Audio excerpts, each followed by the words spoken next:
મીઠી મધુરી વાત ભાગ એવા 85 તારીખ છે 15/3/2026 વચનામૃત ચાલે છે મધ્ય પ્રકરણનું 38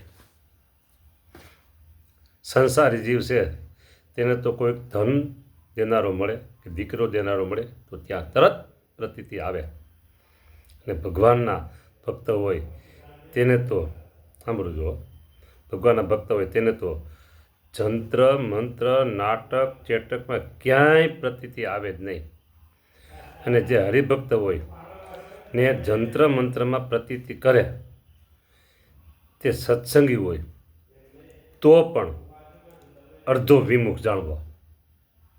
50% કપાઈ ગયા. નિષ્ઠા એટલે નિષ્ઠા, આશરો. જો આમાં જે વાંચન થયું ને એ વાત તો કરીશ જ, પણ તે પહેલાં તમને કીધું ભગવાનના ભક્તને પતિવ્રતાનો ધર્મ જોઈએ.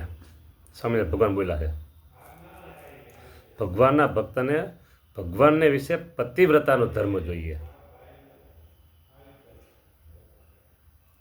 હું પતિવ્રતા સ્ત્રી એની વાત અત્યારે પૂરેપૂરી નથી કરવી, પણ એક સમજો, તમે સમજાઈ જાય એવી વાત તમને કરું.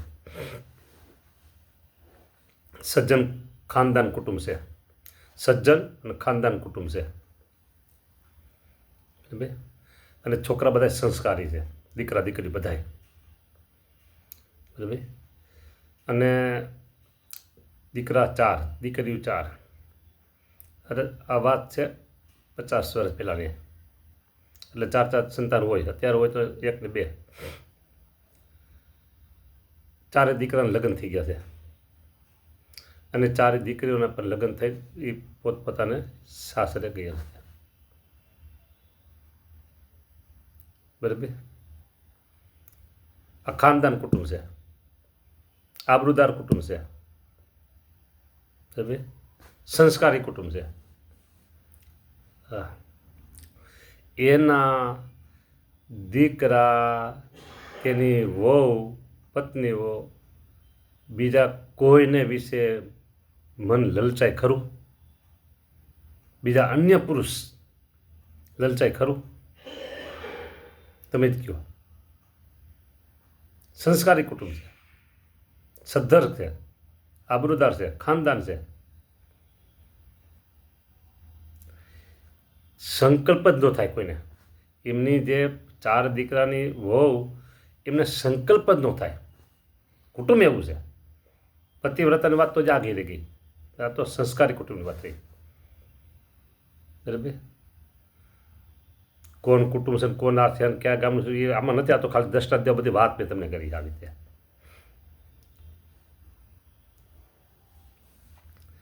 હવે જો એનું મન ક્યાંય લલચાતું ન હોય, બરાબર, તો પછી ભગવાનના ભક્તને આવી રીતે પતિવ્રતાનો ધર્મ ભગવાનને વિશે જોઈએ.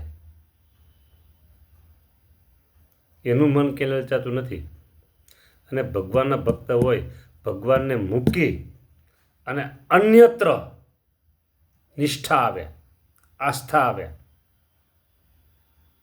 કંઈક માનતા કરવાનું મન થાય, આપણા સંકલ્પ પૂરા કરવાની ઈચ્છા થાય,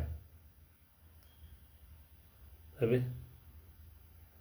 આપણા સ્વપ્ન કંઈક પૂરા કરવાની ઈચ્છા થાય, તો સમજવું બીજે પ્રતીતિ આવી ગઈ. અહીંયા મારે ચોખ્ખી વાત કરી, બરાબર. ને એવા તો કારિયાણી ગામના માચો ભક્ત, એની વાત પછી આવશે. આજ કદાચ નહીં આવે. બોલો. સંસારીને તો એટલું સુખ, સુત વિત્ત વિના માને દુઃખ. આ બધી વાત કાલે કરી હતી. હવે ફરીને એટલી વાત થોડીક કરું કે આવી ઈચ્છા તો બધાને હોય જ. પુત્ર પરિવારની ઈચ્છા બધાને હોય જ,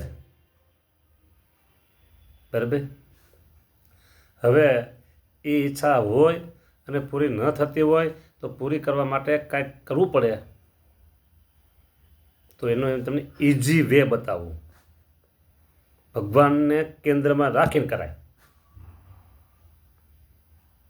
અમારે થોડીક આર્થિક તકલીફ મુશ્કેલી છે વ્યવહારમાં, આર્થિક એટલે પૈસા બાબતની, અને અમારી આ પ્રશ્ન અમારો દૂર થઈ જાય, આવો અમારો સંકલ્પ પૂરો થઈ જાય તો એના માટે રોજ માળા કરો, સ્વામિનારાયણ સ્વામિનારાયણ સ્વામિનારાયણ. એ નિમિત્તની સંતાન ન હોય, દીકરો દીકરી કંઈ ન હોય, અથવા દીકરી હોય દીકરો ન હોય, આની ઈચ્છા હોય તો તમે માળા કરો, સ્વામિનારાયણ સ્વામિનારાયણ. હજી આવે છે હરિ જયંતીનું વ્રત, શક્ય હોય તો ઉપવાસ કરો, અને શક્ય ન હોય તો ફળાહાર કરીને પણ એકાદશીનું વ્રત એટલે હરિજયંતીનું વ્રત કરવાનું. એકાદશી તો કરતા જ હોય, પણ હરિજયંતીનું વ્રત દરેક મહિનાની સુધી નોમ એ હરિજયંતી કહેવાય. 2 થયા બરાબર. પછી દશાવૃત્યા પ્રતિદિન મત્સ્યાભીષ્ટમ સુખમ ભવેત ગૃહિભિસ્ત્યાગીભિશ્ચાપી પઠનીય મિદમ તતઃ. જન્મમંગલના પાઠ કરો તમે. સવારમાં કરો તો અનાજ જમ્યા પહેલાં, આખો દિવસ કરો બપોરે તમે જમ્યા હો અનાજ તોય ન ચાલે. અનાજ જમ્યા પહેલાં સવારે નાસ્તો કરતા હો તો તેથી અનાજનો નાસ્તો ત્યારે નહીં કરવાનો. આ જે જન્મમંગલના પાઠ તમે કરતા હો એટલા સમય દરમિયાન ફળ ફૂલ છે, દૂધ છે. હું ચાને હા ના કાંઈ નહીં કહું. ચાને હું ચા એ પીવાય ચાલશે એમ હું નહીં કહું. નો પીએ તો બેસ્ટ. હા, પાઠ કરો એટલા સમય બરાબર. કેટલા થયા? માળા, હરિજયંતી 2 અને જન્મમંગલના પાઠ, કોઈ પણ તમે લેજો. પછી ભક્ત ચિંતામણી પ્રતિદિન 1 પ્રકરણ, 2 પ્રકરણ, 4 પ્રકરણ જેટલો સમય, અને એ 164 પ્રકરણ છે. એ પૂરા થઈ જાય ફરી પાછું પછી રિપીટ કરો. તમે એમ માનો કે અમારે ભગવાન દીકરો દે સારામાં સારો, એ ગુણ્ય સંસ્કારી, હા, એના માટે ભક્ત હિંદાને પાઠ તમે શરૂ કર્યો અને આખો પાઠ પૂરો થઈ ગયો છતાંય કાંઈ તમારો સંકલ્પ પૂરો ન થયો તો સમજવું કે બી વવાઈ ગયું. છોડ ધીમે ધીમે મોટો થશે અને પછી ફળ આવશે. તમે જન્મના પાઠ શરૂ કર્યા અને તમને જે ટાઈમ મર્યાદા હતી એમાં કાંઈ તમારે કાંઈ સફળતા ન મળી તો સમજો બી વવાઈ ગયું છે, થશે. એટલે કે ઓર્ડર અપાઈ ગયો, એમેઝોન કંપનીમાં ઓર્ડર અપાઈ ગયો, પછી 2 દી 3 દી 4 દી 5 દી 6 દીમાં માલ આવી જાય, હોમ ડિલિવરી બરાબર. પછી વારવાર એ એમેઝોનમાં પછી ફોન ન કરે, ભાઈ મેં તમને ઓર્ડર લખાયો છે, ક્યારે આવશે ક્યારે આવશે, એટલે આવવાનું જોઈએ, ખબર છે આપણે. હા, એટલે જન્મંગલના પાઠ કરો, માળા કરો, કોઈ પણ કરો ને આપણો સંકલ્પ કાંઈ એમાં તો વૈરું નહીં, શું કરવું એમ નહીં કરવું. બી વવાઈ ગયું સમજી નાખવાનું અને ઓર્ડર અપાઈ ગયો. ઓર્ડર અપાઈ ગયો એટલે આવે ચોક્કસ. બી વવાય એટલે એવું કે છોડ થાય, ધીમે ધીમે ધીમે મોટું થાય, વૃક્ષ થાય, ફળ આવે. જાજુ સમય લાગે સમજવું કે આંબાનું છોડ ગોઠલું આવ્યું છે તો એમાં વાર લાગે. હા, મોટો સંકલ્પ એમ માનવું વાર લાગે તો બરાબર. એટલે માળા, પછી આવ્યા હરિજયંતીનું વ્રત, ત્રીજા આવ્યું જન્મમંગલના પાઠ, ચોથું આવ્યું ભક્ત ચિંતામણી આખો પાઠ, અને 5મું આવ્યું વંદુ સહજાનંદ રસ રૂપ અનુપમ સાર ને રે લોલ, જેને ભજતા છૂટે ફંદ કરે ભવ પાર. આવો બોલો તો બેસ્ટ કહેવાય બરાબર. વંદુ સહજાનંદ રસ રૂપ અનુપમ સાર ને રે લો, જેને બધા છૂટે ફંદ કરે ભવ પાર ને રે લો. આવી રીતે એ ગણતરીમાં ન લેવા, એ પાઠ છે જ કહેવાય જ નહીં. વંદુ સહજાનંદ રસ રૂપ અનુપમ સાર ને રેલો, જેને ભજતા છૂટે ફંદ કરે ભવ પાર ને રેલો, સમરો પ્રગટ રૂપ સુખધામ અનુપમ નામ ને રેલો. આટલી સ્પીડ, આથી વધારે નહીં કરવાની. ધીમી કરો તો બહુ સારું, આથી વધારે સ્પીડ નહીં કરવાની. અને એમાં અર્થ સાથે ચાલો શું શું અર્થ આવે છે એનું અનુસંધાન રાખવાનું. તો 2 પાઠ આ કીધા, ભક્ત હિંદાણી જન્મમંગલ એટલે વંદુ ત્રીજા કીધું આપણે જન્મંગળના પાઠ એટલે 3 પાઠ થયા, 3 જુદા જુદા 3, ચોથું માળા અને વ્રત આટલું કરવાનું.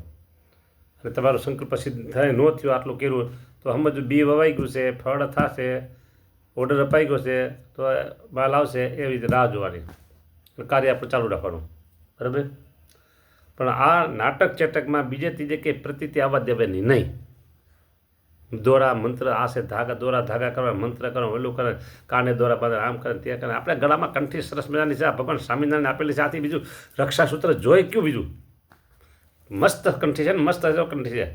આ રક્ષાસૂત્ર છે આપણું સારામાં સારું બેસ્ટ વે. હા જો 2 હાથ કેવા છે? હા એમ જોઈ. હા ઓલો દોરો બાંધો, કાળો દોરો બાંધો, ધોળો દોરો બાંધો, લાલ દોરો બાંધો, એક દોરા બાંધવા છે. આ કપડાં દોરાના જ છે, આ કપડાં દોરાના જ છે. બસ બીજા બાંધવા કાંઈ જરૂર નથી. નિષ્ઠા સ્વામિનારાયણ ભગવાન એટલે સ્વામિનારાયણ ભગવાન એના વિશે નિષ્ઠા એટલે નિષ્ઠા, અચળ નિષ્ઠા, પાકી નિષ્ઠા, દ્રઢ નિષ્ઠા.